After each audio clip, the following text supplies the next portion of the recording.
Hey guys, it's Ari with Fisher Motor Group. Hey, it's kind of a spur of the moment video, but I just had a customer come in and look at a 2003 Mercedes Benz S500, right? Big flagship Mercedes car, beautiful, in great condition. The son loved it, the father was afraid of it.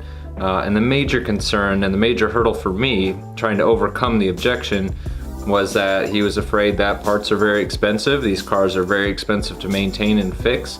And he would prefer that his son obviously be in like a Toyota or Honda or something like that. So I tried to explain to him that yes, these Mercedes and BMW and the German cars, mostly the finer kind of luxury cars, do demand a little bit more attention, and you definitely have to stay on top of the maintenance and stuff like that, and they are more advanced cars for their time, so they do have more issues that can crop up. However, that's not to say that a Toyota will never break down, or a Honda won't break down, or a Mercedes or BMW for that matter won't break down. So I got to thinking, because since I recently replaced the water pump on that 2013 Range Rover and it was only like a $75 part, let me just look up online real quick and just kind of see some of the prices for parts between, say, a 2003 Mercedes S500 versus a 2003 Toyota Camry.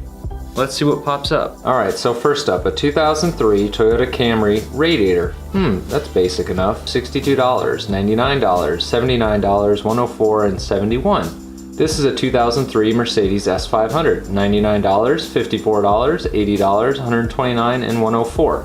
Not a big difference, if any at all. How about this? A 2003 Mercedes S500 transmission.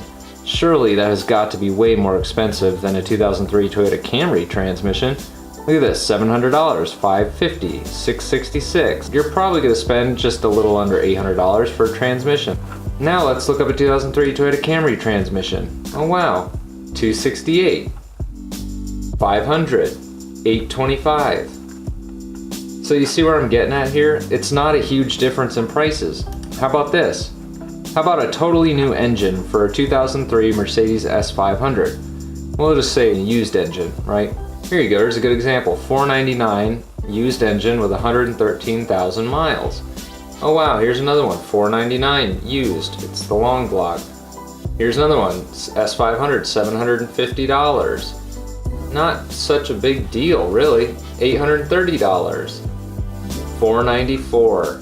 Check this out, 2003 Toyota Camry used engine, $560, $631, $644 with 112,000 miles on it. So I hope you can kind of see, just real quick, stupid little video, when these cars get to be the age that they are, I mean, the prices are really pretty comparable between parts. And guess what? When you go to a mechanic, especially an independent mechanic, just whatever you do, never go to the dealer, like the actual manufacturer dealer service department, because they will find every tiny little thing and you will pay MSRP on everything. Find yourself a nice independent mechanic that you can trust, who's honest with you and has fair prices.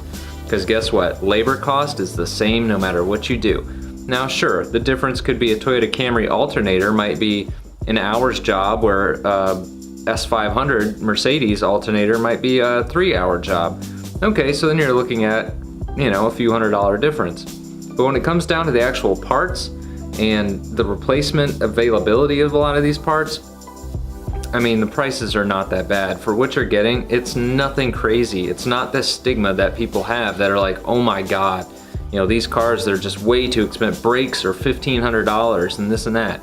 They can be on specific cars, but on your general older luxury cars, it's really not that bad. The biggest concern you have to worry about, more or less, is just the electrical components of the cars. That's it. And now with modern cars becoming, even like basic Toyota, you know, Camrys and Honda Accords becoming so advanced, it's gonna be like the older 7 Series BMWs and older S-Class cars, say in the next 10 years. We're gonna start seeing a lot more of these cars having electrical issues because they're all following in the footsteps of the older flagship luxury cars. So just keep that in mind. Just know that, you know, because you may see a Mercedes, you may love it, it's a beautiful car, it's a ton of car for the money when you really think about it. Don't be afraid of the old myth that these cars cost so much to run and maintain, because if that was the truth, you wouldn't see half the people that own them with them. You just wouldn't. And to be honest with you, me as a small independent dealer, I wouldn't be selling these type of cars if they were that expensive to work on, because let's face it, I'd be bankrupt before I'd make any money. Now, of course, there always are exceptions, and you just kind of have to, know what you're doing. A word of advice would be, no matter what car it is that you're looking for, go online, do a simple Google search, and type in whatever car I'm interested in, common issues. Simple as that. Find the common issues. Oh, okay, water pumps die on this car, or radiators have been known to leak, or whatever the case may be. Transmissions tend to fail. Go online and just get an idea then, and that'll give you a lot of insight on what the future maintenance costs are going to be on the type of vehicle that you're interested in. Well, I know it was a very quick, kind of spontaneous video, but I did want to put this out there. It was kind of bothering me, and I couldn't really convey this to the customers at the time. I knew it in my own mind, and I know it through my experience, but it's just hard to convey and to overcome that hurdle of like a lifetime of them hearing these types of sayings and other people's experiences, when in all reality it's not as blown out of proportion as they make it out to be. So don't let it separate you from a beautiful car, and don't buy a Honda Civic for the same price that you can buy an S500 Mercedes.